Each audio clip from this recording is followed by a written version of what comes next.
one of my favorite stories from working at the SPCA comes from a coworker who's been there for over 20 years now. She was involved. She was involved with the place before even she started working there. So it's been way more than 20 years. So this story is about like how different the reason why I like it is because like it talks about how different the culture of the establishment is run now. So before, like a long time ago, the SPCA from where I work now used to be a kill shelter before we transitioned to a no kill shelter. Now, a kill shelter is like an animal shelter, or any kind of like it's actually like very common. It's in places where if the animal's too old, sick, or if there's like not enough space, they will be euthanized for reasons someone like that. And a no-kill shelter does that the way we are now is a shelter who, when the animal's brought to us, they're ours. And so if they're sick, we treat them. If they're old, they're ours, so they get adopted. And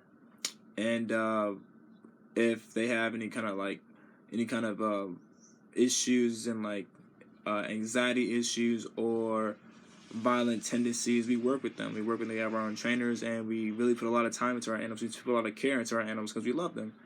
So the story that she was telling me was how back in the day, when there were when it was a kill shelter, like I don't know, some odd years ago, 20 something, long time ago, they would take the animals into a place where there was to a place where they can just do like a mass euthanasia and just take care of everything in one go. I'm not going to go into all the details about it, but it was just a place where you can just like where whoever was in charge of euthanizing animals can just do it, all of them just like that, and then they would just go on about the business. And this would happen like maybe because of the influx or like because of all the animals in their care. I think she said it happened like maybe once every like 3 weeks or something like that. I don't know, 3 some weeks, something like it. Once it was like literally at like an interval because of how many animals there were. So, and it's, to me, that's crazy due to the culture that we have now.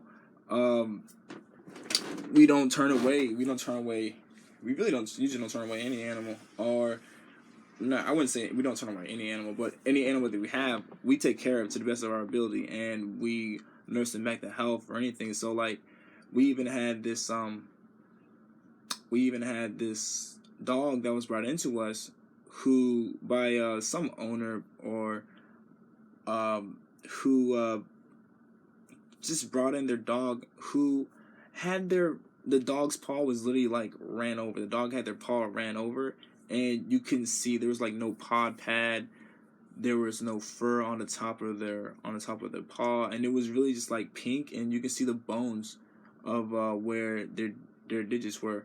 So, and back in the day, before we transitioned to a no-kill shelter, that animal would have been put down as like like a euthanasia, as in like getting out of his misery, because it had not been treated, and the owner who had dropped off the animal had said she had been like that. The dog had been like that for over like 2 weeks now without getting any kind of vet treatment.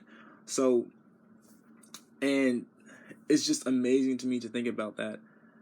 Back in the day, we would have just like gone just like that, and taking that dog in now, like in these days, it's nothing to us, and we just do it. It's just common. So, to me, and that's a personal story, and it's like, to me, those two stories, the way they're kind of like, the story of the dog being brought in is my personal story, and it's also kind of a corporate story that reinforces our company policy now. And the personal story I told you about from my coworker, it told of how the company policy was, how it was from then, and their culture of kind of like indifference and keeping it pushing. So yeah, those are the two stories and two policies that I felt.